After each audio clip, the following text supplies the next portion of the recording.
Hi and welcome to Tech Tip Friday. I'm Kurt Stahle, that plastics guy, and today I'm bringing you a bit of a buying tip that you could take with you, if not to the shop floor, at least to the procurement office. I wanted to talk to you today a little bit about what's happening in the Middle East with respect to the US-Israel-Iran conflict. It's no secret, I think everybody's understanding now, that the Strait of Hormuz controls, or at least facilitates, the transport of about 20% of the world's oil supply. And we're seeing price spikes at the gas pump. We're seeing raw material increases already in our industry. So the question is, what's going to happen going forward? I think really, if that conflict were to wind down even in 2 weeks or the end of the month, it's still going to take months and months to work through supply chain disruptions, infrastructure damage or obliteration that's happened there that is certainly going to affect things for, probably 6 to 12 months to come. And I think that's being on the conservative side. So what I wanted to talk about is how inventory may be priced if you're a seller and what to look for if you're buying. So as a seller, we only have a few ways to really evaluate our inventory. We have to look at it from the cost standpoint, and on the books you'd hold it for the lower of cost or marketing. LOCAM is the accounting expression. That may be old, but I think it's still valid. It's conservative. But when we sell it, how do we treat it? Do we sell product strictly on cost plus basis? And that's more my philosophy of doing things. Or some may price their inventory more opportunistically. Think about your gas station. Magically overnight the price goes up 5-6 cents. There wasn't a new delivery of fuel to their fuel reserve, so they've just raised the price in keeping with the market. Now, it also bites them the other way if prices drop and they've got expensive inventory sitting in their underground tank. So that's a tough one. But if you look at the process of, or the philosophy of rather, how you price your inventory, and if you're going to raise prices on existing inventory regardless of stock, yes, you can make extra money on that. You absolutely can. But likely your customers are going to figure out the game you're playing, and it may cost you in the long run. Because when you put down a price increase, they're going to market test you. And I know, because I get phone calls on product or emails, whatever the case, it's happening. You get market tested.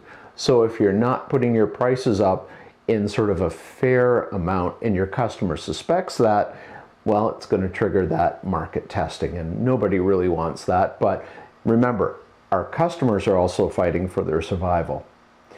So if you're going to price opportunistically, be careful.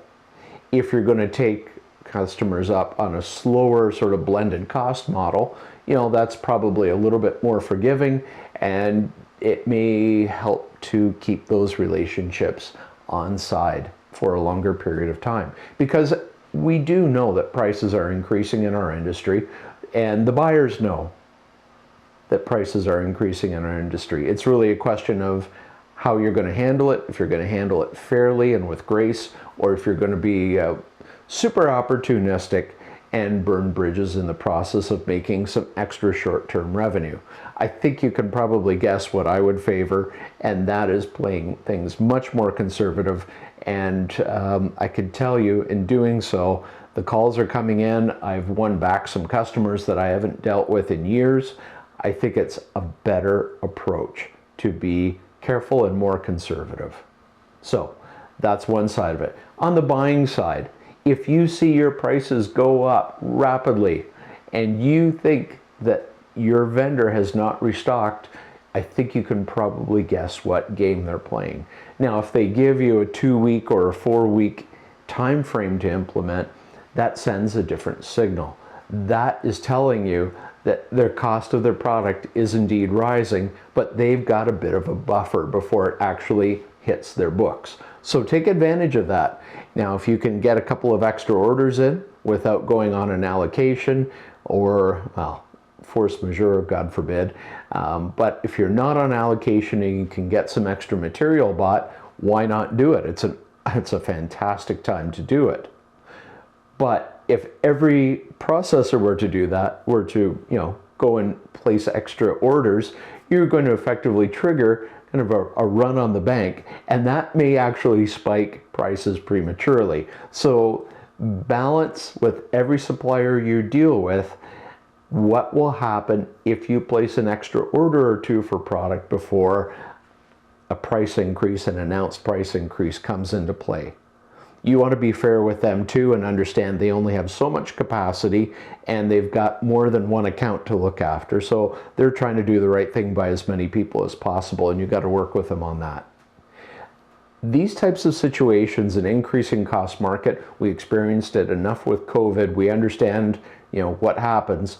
No one wants to see anybody make an extraordinary amount of money or lose an extraordinary amount of money, but we have to work together with our customers, or from a customer standpoint, you have to work with your suppliers to mitigate damage, but also not lose your shirt, so to speak, when your raw material prices do legitimately rise. And this is a case where they are legitimately rising. It's going to be a long road to get out of this. And I'm not even addressing the human cost. That's so far beyond what I'm even remotely qualified to talk about. So we're going to leave that out of it, but we have to still take care of business. So be careful, be fair. If you're fair with your customers, they'll remember it, and you're going to build a strong relationship, stronger, as we navigate, the challenges ahead. So take it to the shop floor, the procurement office, the C-suite, wherever you need to. Just let's be fair and civilized. There's enough nonsense in the world right now. Okay? Take care. Have a great Friday, and we'll talk to you next week.